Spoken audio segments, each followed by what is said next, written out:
Hola amigos, con este vídeo terminamos la serie de 2001, Una odisea del espacio, a la que hemos dedicado una serie bastante larga, pero yo creo que ha merecido la pena porque es una película suficientemente como compleja y profunda y como central como para entender muchas de las cosas que hoy estamos viviendo con una cierta perspectiva, ¿no? Porque el problema es que hoy estamos tan metidos en el presente, en lo que está pasando, tenemos acceso a tanta información que es muy fácil que perdamos un poco la perspectiva, ¿no? De que los árboles no nos dejen ver el bosque, ¿no? Entonces estas películas de genios como Kubrick y determinadas obras y tal son muy interesantes para distanciarnos un poco, tratar de ver las cosas con perspectiva, no dejarnos como abrumar por todas estas operaciones psicológicas que en definitiva nos están bombardeando permanentemente y que no nos arrastren un poco en esa inercia, y al mismo tiempo tratar de comprender como the whole picture, como dicen los ingleses, ¿no? El conjunto de la foto completa. Entonces terminábamos en el último vídeo con esa especie como de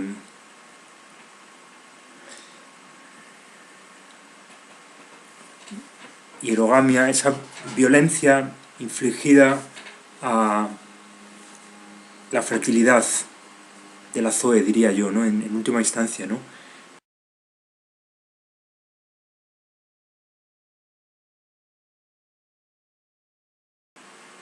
Esa escena de violencia en la que el astronauta entra en la nave no le deja entrar, pero él entra, ¿no?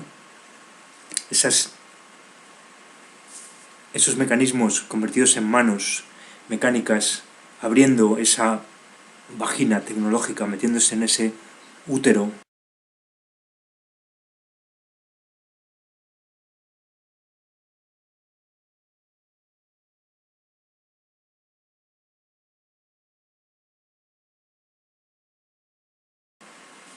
De la ciencia y la tecnología, que luego vemos que va al cerebro, es decir, hay como dos niveles, ¿no? De la manipulación genética a la manipulación ya neurogenética, es decir,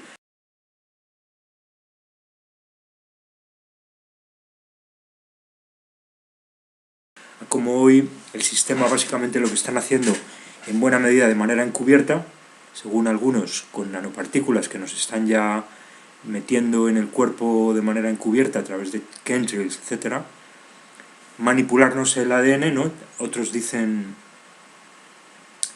Anthony Patch, parece que en realidad nos están implantando una tercera hélice de ADN en las dos naturales.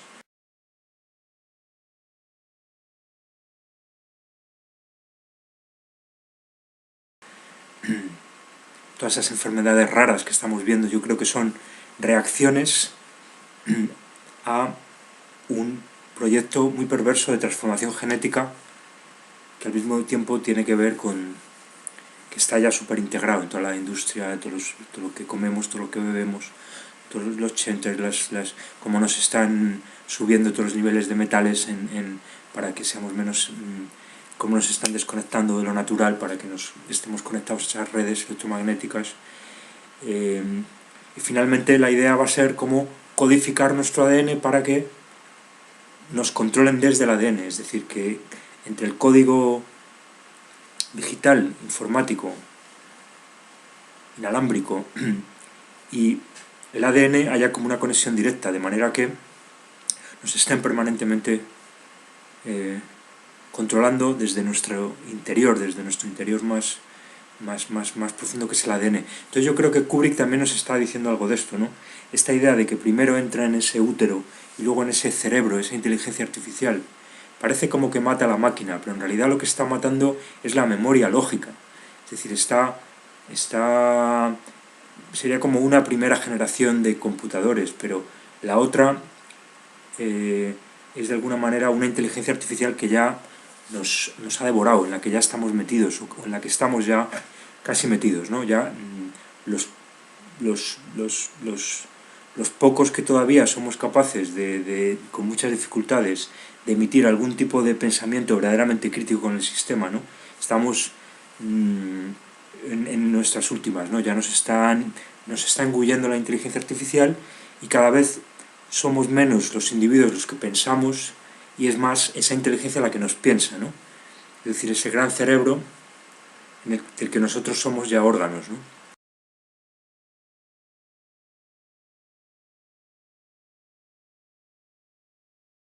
Yo creo que algo de eso nos está diciendo cuando aparece este astronauta dentro de ese cerebro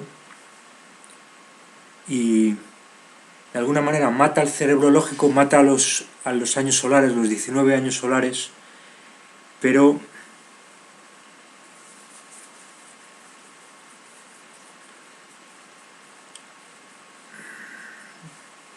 pasamos como a otro nivel de inteligencia artificial, ¿no? Mucho más integrado con la propia vida, ¿no? ADN, la nanotecnología, la tercera hélice de ADN que ya directamente es como una quinta columna, ¿no? Como una tercera hélice infiltrada en nuestro sistema, ¿no? Todos esos, ¿no? Clones que estamos viendo, todos esos personajes que salen, ¿no? En las Olimpiadas de Brasil, estos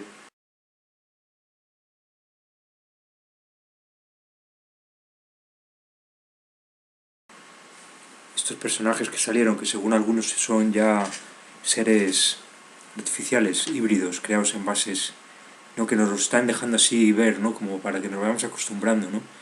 Y también para que ciertas personas vean ciertas cosas, ¿no? Pero que la mayoría no se entere, ¿no?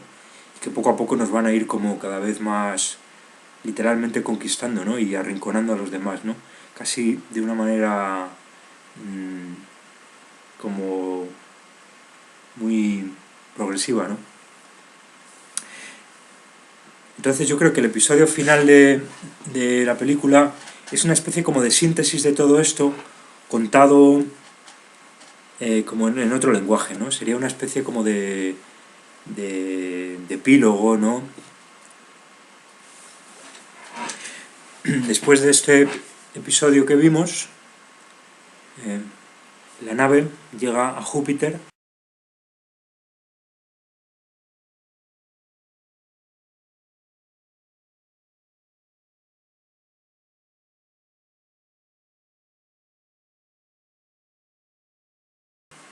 En Júpiter volvemos a ver el monolito que se alinea con con Júpiter y con las 4 lunas principales, o los 4 satélites o galileanos de Júpiter, ¿no?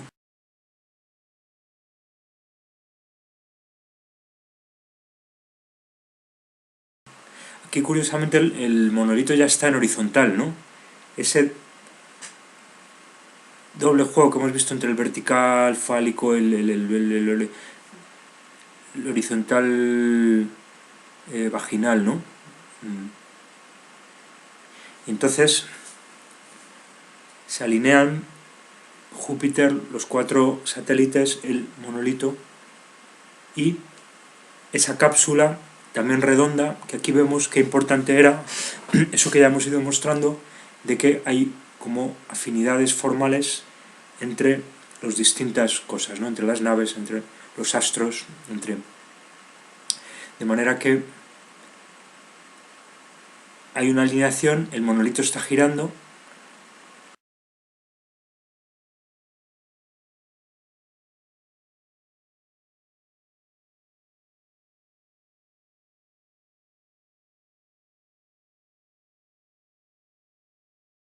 y en un momento dado justamente se pone ya de perfil y desaparece literalmente, ¿no? Hay una cierta ambigüedad, no sabemos si realmente ha desaparecido del todo o solamente se ha dejado de ver porque está girando, pero a mí lo que me interesa aquí, y por eso yo creo que lo pone en horizontal, y hay esa cosa como de lo masculino y lo femenino, que de alguna manera nos está diciendo que el monolito también implica un como contramonolito, ¿no? Una especie de lleno y vacío, ¿no? Igual que hemos visto que había todas esas formas oblongas cuando salía la comida, ¿no? Esa cosa nutricia, ¿no? De lo que da de comer, ¿no? De lo femenino, ¿no? Hay esa asociación entre como lo masculino que tiene más que ver con lo agresivo, con lo violento, y lo femenino que tiene más que ver con lo erótico, pero también con lo fertilizador, ¿no? Con el nacimiento, ¿no? Esa idea que yo siempre digo, ¿no? Hierogamia es tanto unión como nacimiento, ¿no?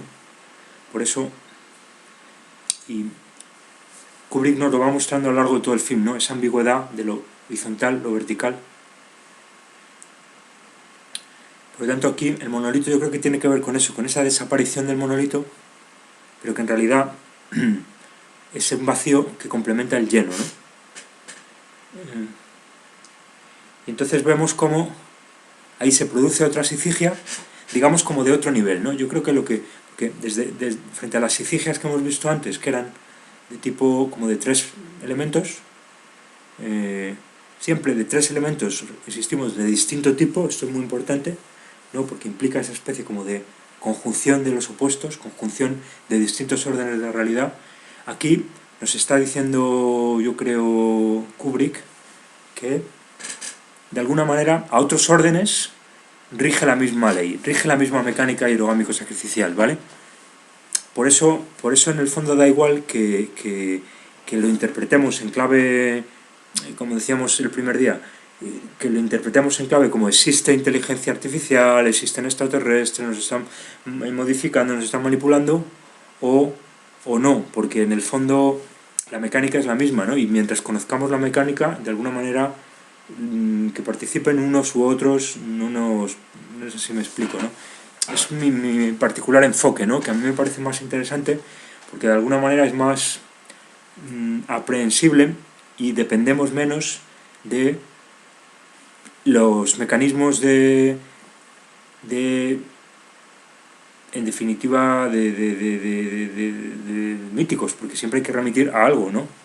A Enkidu, a Enlil, a no sé qué, a los Anunnaki, a los Zacarias, Sechi, no sé qué, que en definitiva también sabemos que son en buena medida maniobras de desinformación del sistema para que no entendamos. Mientras que esta lógica de comprender la mecánica yo creo que es más infalible, es más compleja, es más difícilmente, como es menos racional, es más intuitiva, pero al mismo tiempo es como más, para mí, más, en todo caso es otra, ¿no? Y yo, bueno, la ofrezco como alternativa, ¿no? Entonces, yo creo que nos está diciendo esto, ¿no? Ese orden de alineamiento de los en realidad son 5, 6, 7, ¿no? 4 satélites, Júpiter, la cápsula.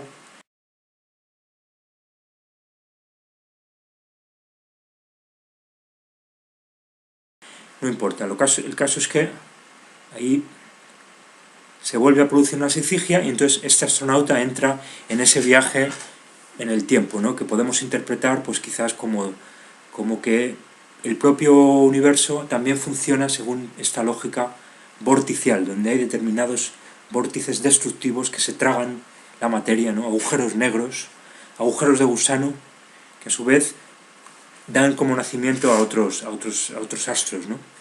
Esa idea, ¿no? de que un agujero negro es la otra cara de la moneda del Sol, ¿no? Y otra vez el monolito que desaparece es la otra cara de la moneda del monolito, ¿no? Monolito vaginal, monolito vacío, es el falo. Y como veis aquí se ata toda la película, ¿no? Desde el principio.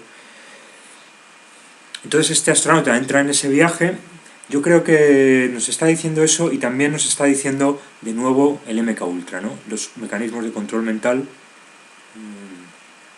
en los que además utilizan, según comenta Bryce Taylor, estas analogías con lo cósmico y con los planetas, más que nada como un mecanismo mnemotécnico, yo creo.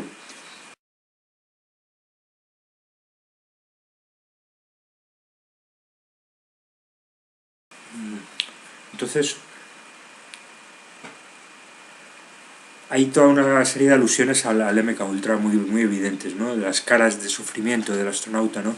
En distintas posiciones, ¿no?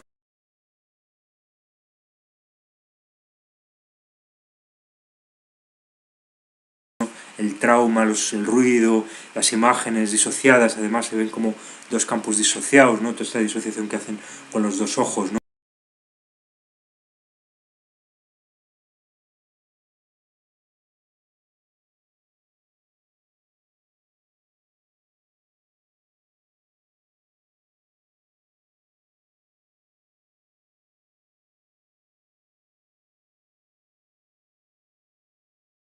Con los distintos oídos para que se generen alters.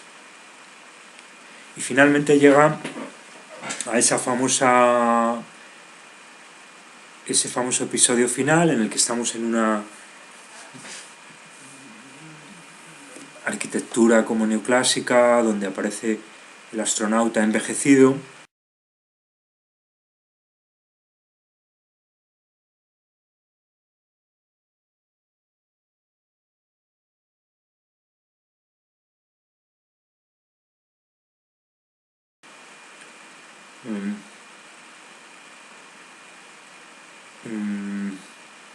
Yo creo que aquí otra vez volvemos a encontrar,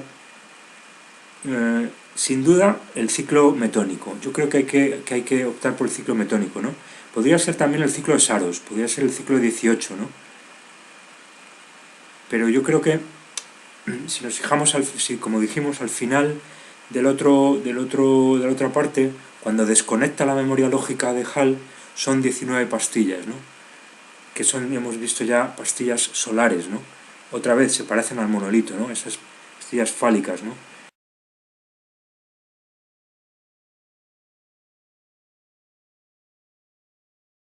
Que otra vez son las dos columnas, ¿no? La otra trinidad, frente al, al, al, al falo entre los dos elementos femeninos. Luego tenemos la otra trinidad, ¿no? Los dos falos con el elemento femenino al medio, ¿no? Isis y las dos columnas, ¿no? Que son complementarias la una de la otra, ¿no? Entonces yo creo que no hay duda de que esos 19 pastillas, solsticio de verano, solsticio de invierno, todo eso que hemos dicho, es el ciclo metónico, ¿no?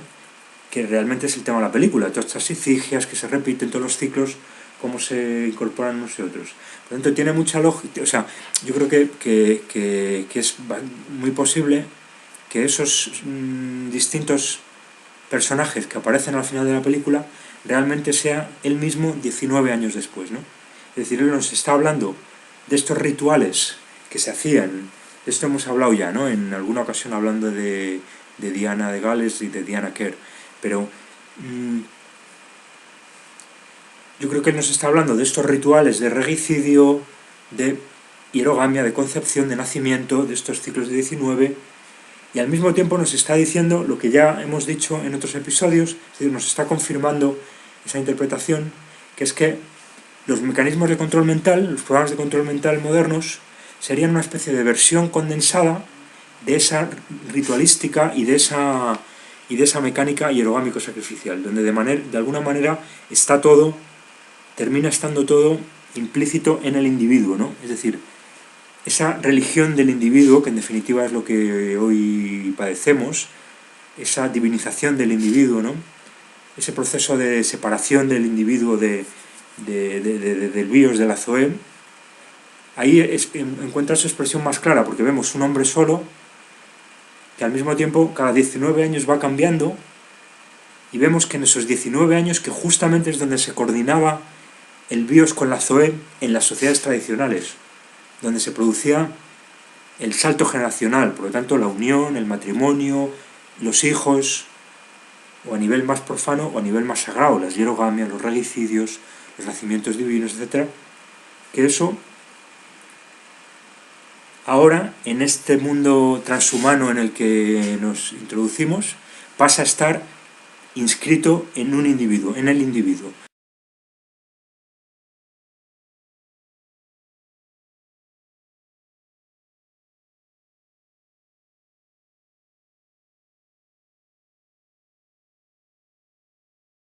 Es decir, todos, cada uno de nosotros, como individuos separados y vinculados a través de esa inteligencia artificial,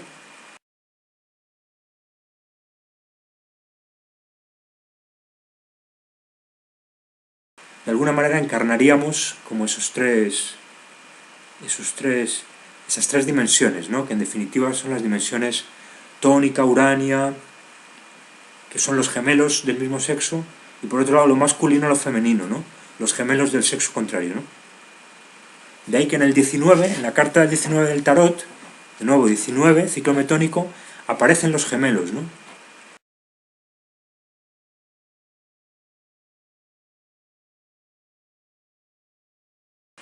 Aparecen los gemelos, aparece el sol, la carta anterior es la luna, sol y la luna.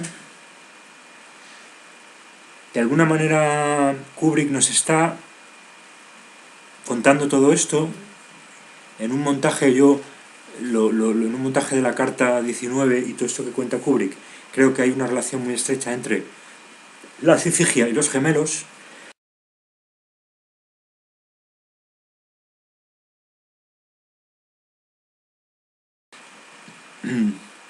Y por lo tanto se acaban integrando porque tenemos Sol-Luna como esas dos dimensiones masculina y femenina, y los otros gemelos. Tenemos como los dos pares de gemelos que en realidad son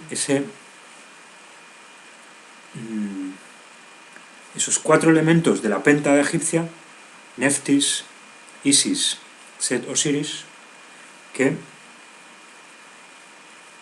combinados dan el Horus, ¿no? el ser transhumano que los integra a todos, ¿no? De alguna manera.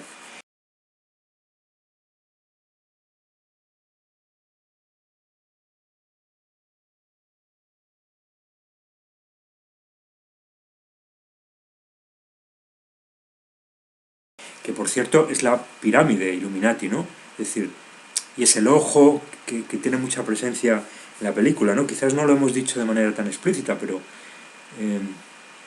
porque también ese monolito es la pirámide, ¿no? Es decir, todo cuadra, ¿no? Todo encaja.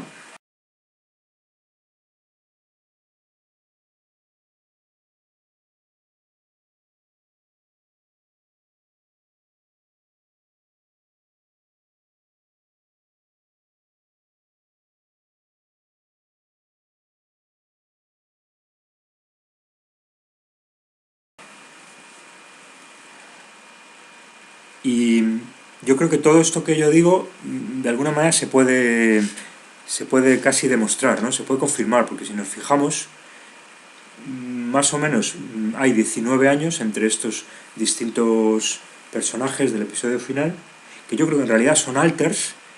Kubrick al mismo tiempo nos está hablando de alters, bueno, ya lo he dicho implícitamente, ¿no? Son alters de programación mental, incluidos en una misma persona, ¿no?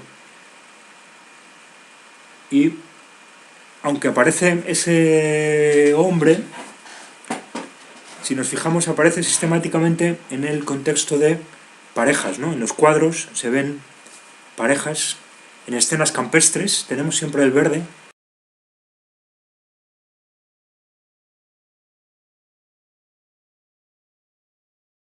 El verde de la regeneración, de la fertilidad, es decir, nos está hablando de esos ciclos de nuevo, y ahora vamos a ver que llegamos a la hierogamia. En uno de los casos, además, aparece en una de esas escenas campestres con una pareja, aparece un hombre vestido de rojo,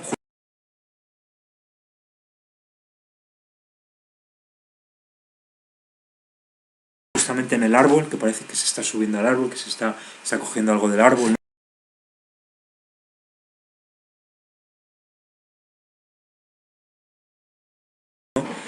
Esa idea, el árbol siempre ha sido un símbolo muy potente en el que se vincula otra vez sacrificio y hierogamia, ¿no? Esto yo lo desarrollo bastante en el libro. El árbol del sacrificio, el árbol de la cruz, el árbol del sacrificado, el árbol del ahorcado, etc. Pero también es el árbol del linaje, de la continuidad, del árbol de la vida, del árbol genealógico, de los matrimonios con árboles, eso se ve en muchas tradiciones, ¿no? Símbolo de fertilidad por excelencia, ¿no? del bien y del mal, de la manzana, lo maduro, cuando es el momento de, ¿no? Entonces, de alguna manera están implícitas siempre estas estructuras trinitarias. Él nos está siempre colocando el monolito entre dos nichos, entre dos sillas verdes, ¿no? Elemento fertilizante femenino, etcétera.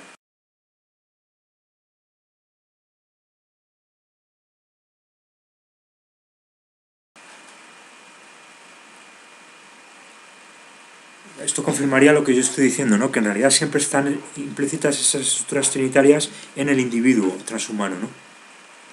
Luego hay algunas referencias a estos regicidios. Hay una visita al baño, se ve el baño es un elemento ritual muy importante, lo era en las culturas paganas, ¿no? Eso habla Robert Graves, ¿no? Los regicidios, ¿no?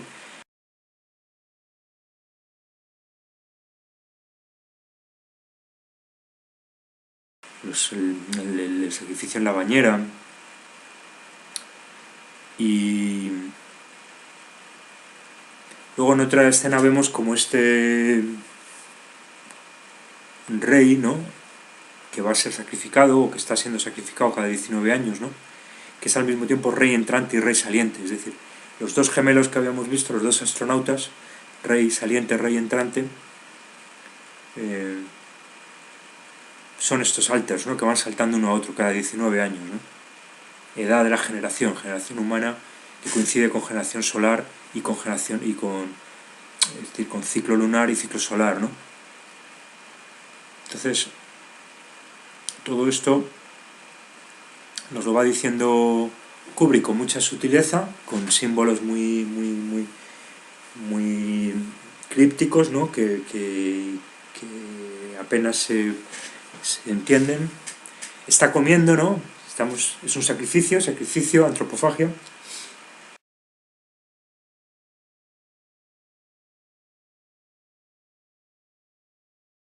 Otra vez los verdes, decoración floral, ¿no? En el mantel, sacrificio, hierogamia, fertilidad, ¿no? Muerte, resurrección. Bebe vino, lo hace con mucha sutileza, pone vino blanco, etcétera, ¿vale? Porque es tan sutil que no quiere, pero es el rojo, es el vino rojo, es Dionisio, es el sacrificio, son las vacantes, es el vino, y muy significativamente rompe la copa, ¿no? Sin querer, pero rompe la copa, ¿no? Tira la copa al coger la sal.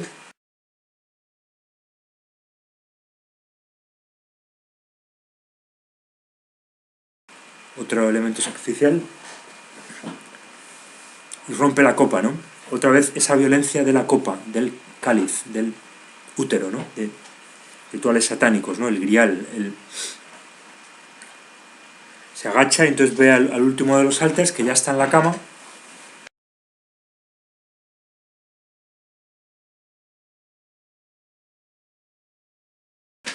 Y hay un elemento muy importante que yo creo que yo no me di cuenta hasta hace poco, que es que la cabecera de la cama volvemos a ver esa especie de mandorla mística, verde, de manera muy curiosa.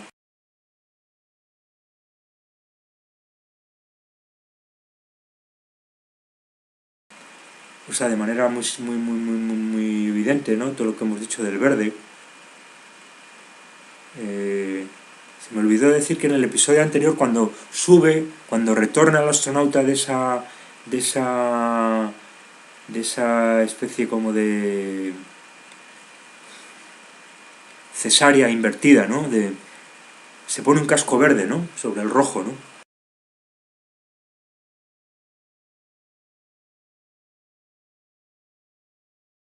Elemento de regeneración, etcétera, ¿no? Y hemos visto cómo aparecen todos estos elementos de paso, ¿no? De entrada a esas zonas, ¿no? De grandes vaginas, ¿no? Que al mismo tiempo eran ataúdes, ¿no? Esto es muy importante, ¿no? Hemos visto que hay esas vaginas ataúdes, ¿no? Es decir,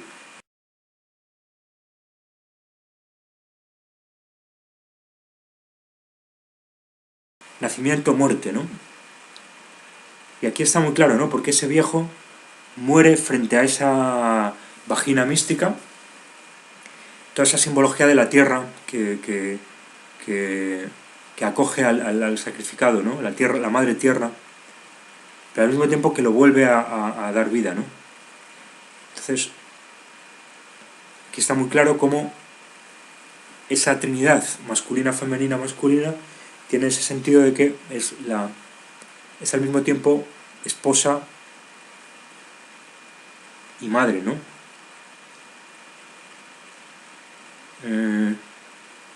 El viejo está sobre esa cama, está a punto de morir, ¿no? Entonces se coloca el monolito delante de él, justamente en una posición en la que parece evidente que está en relación con el monolito vertical, mandorla mística horizontal, ¿no?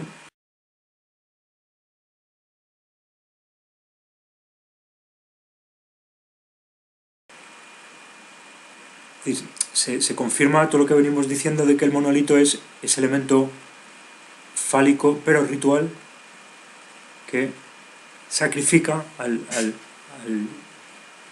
rey y al mismo tiempo concibe el nuevo rey, ¿no?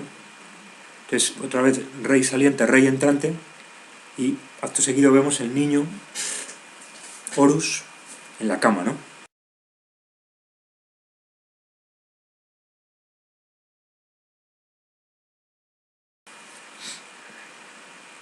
Sería otra vez como un poco lo que venimos diciendo, ¿no? El ser transhumano, ¿no? Que ha nacido del sacrificio del humano. Luego, la película termina con ese Horus Sol, ¿no? Que ha nacido, ¿no?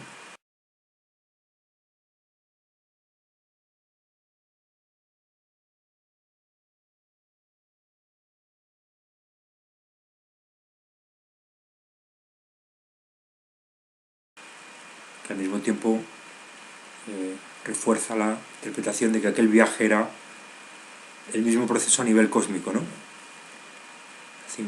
Muerte del agujero negro, nacimiento del sol, ¿no? Entonces, es curioso que esto lo encontramos también en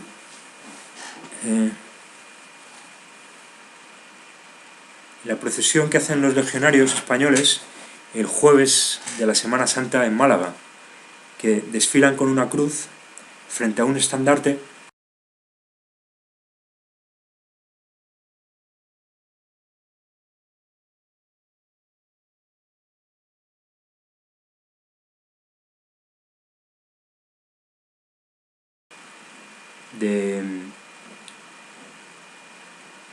hay una virgen que precisamente es una Magdalena, que está vinculada también al culto, pero de manera muy explícita hay una especie de hierogamia, es decir, de penetración simbólica de la cruz en la vagina de la Virgen,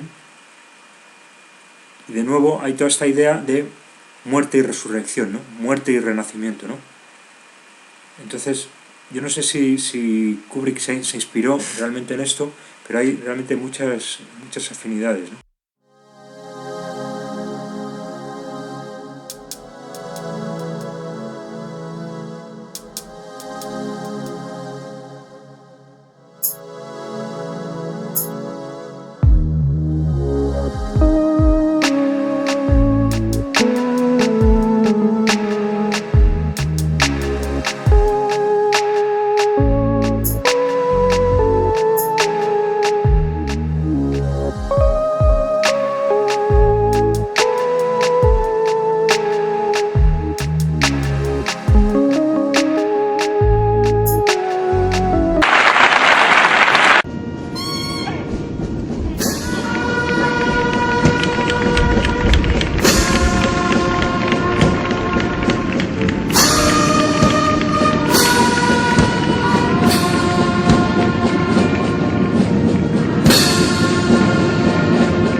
Y bueno, yo creo que con esto básicamente habríamos terminado, ¿no? La interpretación de la película. Mm, Yo creo que, bueno, casi, yo creo que en todo caso más adelante, ¿no? Ahora convendría reposarlo un poco y, y, y yo creo que con esto ya tendríamos bastante, ¿no? Así que nada, muchas gracias y seguimos en otra ocasión. Venga, un saludo.